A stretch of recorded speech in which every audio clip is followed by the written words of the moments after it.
ফের একবার সাফল্য অর্জন করল ভারতীয় মহাকাশ গবেষণা সংস্থা ইসরো। আজ 17 ফেব্রুয়ারি 2024 ঠিক বিকেল 5:35 শ্রীহরিকোটার SDSC অর্থাৎ সতীশ ধাওয়ান স্পেস সেন্টার থেকে লঞ্চ হলো ভারতের তৃতীয় মেট্রোলজিক্যাল স্যাটেলাইট ইনস্যাট 3DS। স্যাটেলাইটটিকে লঞ্চ করা হয়েছে GSLV F-14 রকেটের দ্বারা। এই স্যাটেলাইটটি একটি অতি আধুনিক পদ্ধতিতে তৈরি একটি স্যাটেলাইট এবং এটি ভারতীয় উপদ্বীপ এবং তার পার্শ্ববর্তী এলাকার আবহাওয়া সম্পর্কিত তথ্যের সঙ্গে আরও অনেক তথ্য ভারতীয় মৌসুম ভবন অর্থাৎ IMD-কে প্রদান করবে। ইতিমধ্যেই ভারতের আধুনিক পদ্ধতিতে নির্মিত দুটি মেট্রোলজিক্যাল স্যাটেলাইট মহাকাশে অবস্থান করছে। এগুলি হলো ইনস্যাট 3D এবং ইনস্যাট 3DR।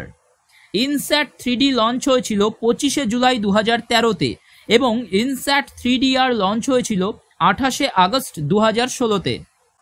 এই দুটি স্যাটেলাইট আধুনিক পদ্ধতিতে IMD অর্থাৎ ইন্ডিয়ান মেট্রোলজিক্যাল ডিপার্টমেন্টকে সাহায্য করে চলেছে। সমগ্র ভারতীয় উপদ্বীপ এবং তার প্রতিবেশী সমস্ত দেশগুলি এবং সঙ্গে ইন্দোনেশিয়া, পশ্চিম অস্ট্রেলিয়া, আফ্রিকার মিশর, দক্ষিণ আফ্রিকা, মাদাগাস্কার সহ সমগ্র ভারত মহাসাগরের প্রতি মুহূর্তের আবহাওয়ার ওপর নজর রেখে চলেছে IMD এর এই স্যাটেলাইট দুটি।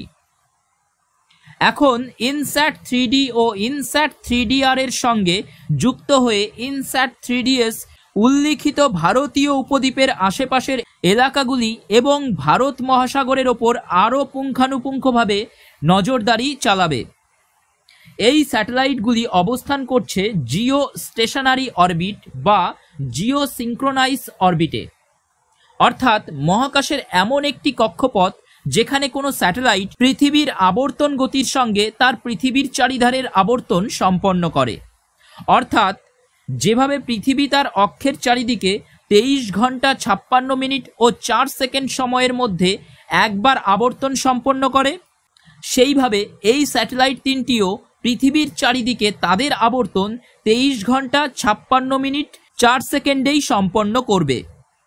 ইনস্যাট 3DS যে সমস্ত বিষয় সম্পর্কে IMD-কে তথ্য দেবে সেগুলি হল দাবানল, ধোঁয়াশা, তুষারপাত, সমুদ্র স্রোত, জলবায়ুর পরিবর্তন, মাছ ধরার জন্য উপযুক্ত স্থান নির্বাচন, সাইক্লোন, বায়ুপ্রবাহ প্রভৃতি।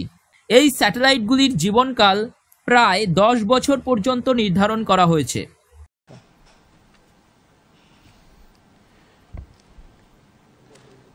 I'm very happy to announce the successful accomplishment of the mission GSLV F-14 INSAT 3DS.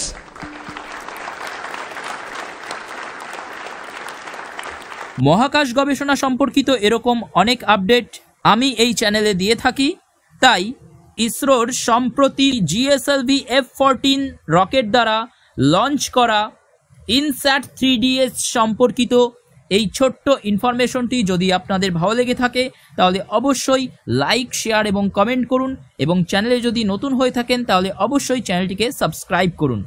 ধন্যবাদ।